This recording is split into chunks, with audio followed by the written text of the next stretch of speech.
ಯೇಸು ಕ್ರಿಸ್ತನ ಪರಿಶುದ್ಧವಾದ ನಾಮಕ್ಕೆ ಸ್ತೋತ್ರವಾಗಲಿ. ಈ ದಿನ ಪಶ್ಚಾತ್ತಾಪ ಪಟ್ಟು ದೇವರ ಬಳಿಗೆ ಹಿಂತಿರುಗಿರಿ ಎಂಬ ಸಂಗತಿಯನ್ನು ಕುರಿತು ಧ್ಯಾನಿಸೋಣ. ಮಾರ್ಕನು ಬರೆದ ಸುವಾರ್ತೆ 1ನೇ ಅಧ್ಯಾಯ 15ನೇ ವಾಕ್ಯ. ಕಾಲ ಪರಿಪೂರ್ಣವಾಯಿತು, ದೇವರ ರಾಜ್ಯವು ಸಮೀಪಿಸಿತು. ದೇವರ ಕಡೆಗೆ ತಿರುಗಿಕೊಂಡು ಸುವಾರ್ತೆಯನ್ನು ನಂಬಿರಿ ಎಂದು ದೇವರ ಸುವಾರ್ತೆಯನ್ನು ಸಾರಿ ಹೇಳಿದನು. ಆಮೇನ್. ಯುವತಿಯರ ಕ್ಯಾಟಿಸಮ್ ಅಂದರೆ ಕ್ರೈಸ್ತ ಧರ್ಮದ ಅಧ್ಯಯನ ವರ್ಗದ ಬೋಧಕರು ಪಶ್ಚಾತ್ತಾಪ ಎಂದರೇನು ಎಂದು ಕೇಳಿದರು. ಅವರಲ್ಲಿ ಒಬ್ಬರು, ಅದು ನಮ್ಮ ಪಾಪಗಳಿಗಾಗಿ ಕ್ಷಮೆ ಎಂದು ಹೇಳಿದರು. ಹೇಗೆ ಕ್ಷಮೆ ಎಂದು ಉಪದೇಶಕರು ಮತ್ತೆ ಕೇಳಿದರು. ಎರಡನೇ ಹುಡುಗಿ ಅಳಲು ಸಾಕಷ್ಟು ಕ್ಷಮೆ ಎಂದು ಉತ್ತರಿಸಿದಳು. ಆದ್ದರಿಂದ ಅವರು ಇನ್ನೊಂದು ಹುಡುಗಿಗೆ ಅದೇ ಪ್ರಶ್ನೆಯನ್ನು ಕೇಳಿದರು. ಅವಳು ಮುಕ್ತನಾಗಲು ಸಾಕಷ್ಟು ಕ್ಷಮೆ ಎಂದಳು. ಒಂದು ಮಹತ್ವದ ಉತ್ತರ.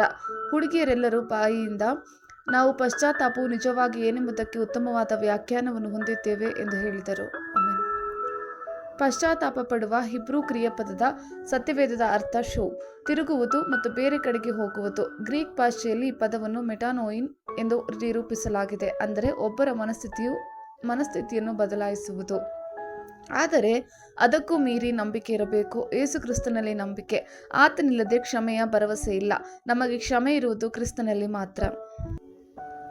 ಅಪೋಸ್ತಲ ಕೃತ್ಯಗಳು 3ನೇ ಅಧ್ಯಾಯ 19ರಲ್ಲಿ ಅಪೋಸ್ತಲನಾದ ಪೇತ್ರನು, ಆದುದರಿಂದ ದೇವರು ನಿಮ್ಮ ಪಾಪಗಳನ್ನು ಅಳಿಸಿಬಿಡುವ ಹಾಗೆ ನೀವು ಪಶ್ಚಾತ್ತಾಪ ಪಟ್ಟು ಆತನ ಕಡೆಗೆ ತಿರುಗಿಕೊಳ್ಳಿರಿ. ತಿರುಗಿದರೆ ದೇವರ ಸನ್ನಿಧಾನದಿಂದ ವಿಶ್ರಾಂತಿ ಕಾಲಗಳು ಒದಗಿ ಆತನು ನಿಮಗೆ ನೇಮಕವಾಗಿರುವ ಕ್ರಿಸ್ತನಾದ ಯೇಸುವನ್ನು ಕಳಿಸಿಕೊಡುವನು. ಆಮೇನ್. ಈ ವಾಕ್ಯವು ಸತ್ಯವೇದದ ಪಶ್ಚಾತ್ತಾಪದ ಸಂದೇಶವನ್ನು ಆವರಿಸುತ್ತದೆ. ಅದನ್ನು ಕ್ಷಮೆ ಮತ್ತು ಆತ್ಮಿಕ ನವೀಕರಣದ ಅನುಭವಕ್ಕೆ ಸೇರಿಸುತ್ತದೆ.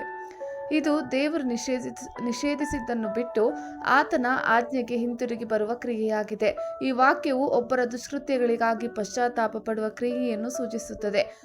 ಆ ದುಷ್ಕೃತ್ಯಗಳಿಗೆ ಪ್ರಾಯಶ್ಚಿತ್ತ ಮಾಡಿಕೊಳ್ಳುವುದು ಮತ್ತು ಆ ದುಷ್ಕೃತ್ಯಗಳನ್ನು ಅಥವಾ ಒಂದು ಪಶ್ಚಾತ್ತಾಪ ನಿರ್ಣಯ ಮತ್ತು ಪಶ್ಚಾತ್ತಾಪ ತ್ಯಜಿಸುವ ಬಲವಾದ ನಿರ್ಣಯವನ್ನು ಹೊಂದುವುದಾಗಿದೆ. ಪಶ್ಚಾತ್ತಾಪ ಎನ್ನುವುದು ಹೃದಯ ಮತ್ತು ಮನಸ್ಸಿನ ಬದಲಾವಣೆಯಾಗಿದ್ದು ಅದು ನಮ್ಮನ್ನು ದೇವರಿಗೆ ಹತ್ತಿರವಾಗಿಸುತ್ತದೆ.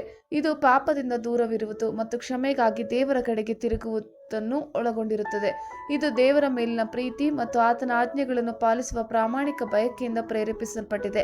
ನಿಜವಾಗಿಯೂ ಪಶ್ಚಾತ್ತಾಪ ಪಡಲು ನಾವು ನಮ್ಮ ಪಾಪಗಳನ್ನು ಗುರುತಿಸಬೇಕು ಮತ್ತು ಪಶ್ಚಾತ್ತಾಪ ಪಡಬೇಕು, ಅಥವಾ ದೈವಿಕ ದುಃಖವನ್ನು ಅನುಭವಿಸಬೇಕು ಮತ್ತು ಆ ಪಾಪಗಳನ್ನು ದೇವರ ಬಳಿಯಲ್ಲಿ ಒಪ್ಪಿಕೊಳ್ಳಬೇಕು. ನಮ್ಮ ಪಾಪಗಳು ಗಂಭೀರವಾಗಿದ್ದರೆ ನಾವು ಅವುಗಳನ್ನು ನಮ್ಮ ಅಧಿಕೃತ ಮಹಾಯಾಜಕನಾದ ಯೇಸು ಕ್ರಿಸ್ತನ ಬಳಿ ಒಪ್ಪಿಕೊಳ್ಳಬೇಕು. ನಾವು ಕ್ಷಮೆಗಾಗಿ ದೇವರನ್ನು ಕೇಳಬೇಕು ಮತ್ತು ನಮ್ಮ ಕ್ರಿಯೆಗಳಿಗೆ ಕಾರಣವಾದ ಯಾವುದೇ ಹಾನಿಯನ್ನು ಸರಿಪಡಿಸಲು ನಾವು ಎಲ್ಲವನ್ನೂ ಮಾಡಬೇಕು. ಆಮೆನ್. ತಪ್ಪೊಪ್ಪಿಗೆ ಮತ್ತು ನಂಬಿಕೆ. ರೋಮಾಪುರದವರಿಗೆ ಬರೆದ ಪತ್ರಿಕೆ 10ನೇ ಅಧ್ಯಾಯ 9ರಿಂದ 10ನೇ ವಾಕ್ಯ. ಅದೇನೆಂದರೆ, ನೀನು ಯೇಸುವನ್ನೇ ಕರ್ತನೆಂದು ಬಾಯಿಂದ ಅರಿಕೆ ಮಾಡಿಕೊಂಡು ದೇವರು ಆತನನ್ನು ಸತ್ತವರೊಳಗಿಂದ ಎಬ್ಬಿಸಿದನೆಂದು ಹೃದಯದಿಂದ ನಂಬಿದರೆ ನಿನಗೆ ರಕ್ಷಣೆಯಾಗುವುದು ಎಂಬುದೇ. ಹೃದಯದಿಂದ ನಂಬುವುದರ ಮೂಲಕ ನೀತಿಯು ದೊರಕುತ್ತದೆ, ಬಾಯಿಂದ ಅರಿಕೆ ಮಾಡುವುದರ ಮೂಲಕ ರಕ್ಷಣೆಯಾಗುತ್ತದೆ. ಆಮೇನ್. ಕರ್ತನ ಕೃಪೆ ನಿಮ್ಮೆಲ್ಲರೊಂದಿಗಿರಲಿ.